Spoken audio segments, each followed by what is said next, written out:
అంటే 175 మంది సభ్యులున్న నేటి ఆంధ్రప్రదేశ్ శాసనసభ అతిపెద్ద ప్రతిపక్ష పార్టీకి కనీసం 18 మంది సభ్యులు ఉంటే తప్ప ప్రతిపక్ష నాయకుడి హోదా రాదని అందరికీ అర్థమవుతుంది.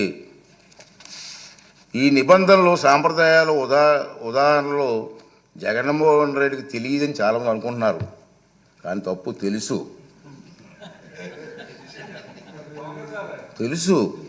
ఎందుకంటే 2019 జూన్ 13న ముఖ్యమంత్రి హోదాలో ఆయన ఇదే సభలో ప్రసంగిస్తూ చెప్పిన మాటలు మనందరం గుర్తు చేసుకోవాల్సిన అవసరం ఉంది.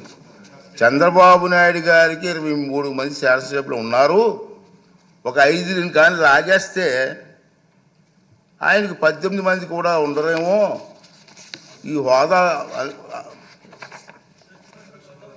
17 మంది ఉంటారు, అప్పుడు ఆయన ప్రతిపక్ష నాయకుడు స్టేటస్ కూడా ఉండదని చెప్పి ఇదే జగన్మోహన్ రెడ్డి గారు ఈ హౌస్లో మాట్లాడిన సంగతి మీ అందరికీ తెలుసు. చంద్రబాబు నాయుడు గారు అనే వ్యక్తికి మేము ప్రతిపక్ష హోదా ఇచ్చాం. చంద్రబాబు నాయుడు అనే వ్యక్తిని మేము ప్రతిపక్ష హోదా ఇచ్చినాం. ఎక్కడా రూలింగ్ లేదు, ఎక్కడా దెర్ ఇస్ నో రూల్. నీకు ఇంతమంది శాసనసభ్యులు నీకు ఉండాలి, ఉంటేనే నీకు ప్రతిపక్ష హోదా ఉంటుంది అని ఎక్కడా రూలింగ్ లేదు.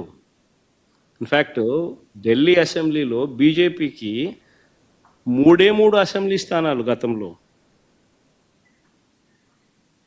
ఆప్ బీజేపీకి ప్రతిపక్ష హోదా ఇచ్చింది.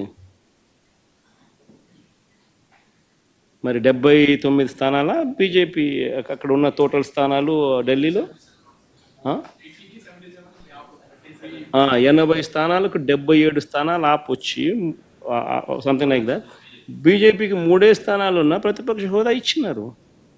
సిమిలర్లీ మేము కూడా తెలుగుదేశం పార్టీకి కూడా 5 మంది శాసనసభ్యులు తెలుగుదేశం పార్టీ నుంచి పక్కన కూర్చుంటామన్నారు. మా వాళ్ళు అయితే ఇంకా లాగేసినామనంటే ఇంకా 10 మంది లాగుతామన్నారు. వద్దు లాగాకండి నేనే చెప్పాను, ఆయన ప్రతిపక్ష హోదా నేనే ఇచ్చి ఇదే చంద్రబాబు నాయుడు చెప్పినా, నువ్వు మాట్లాడు స్వామి, ఎంతసేపు మాట్లాడతావు నువ్వు మాట్లాడు, నేను వింటాను,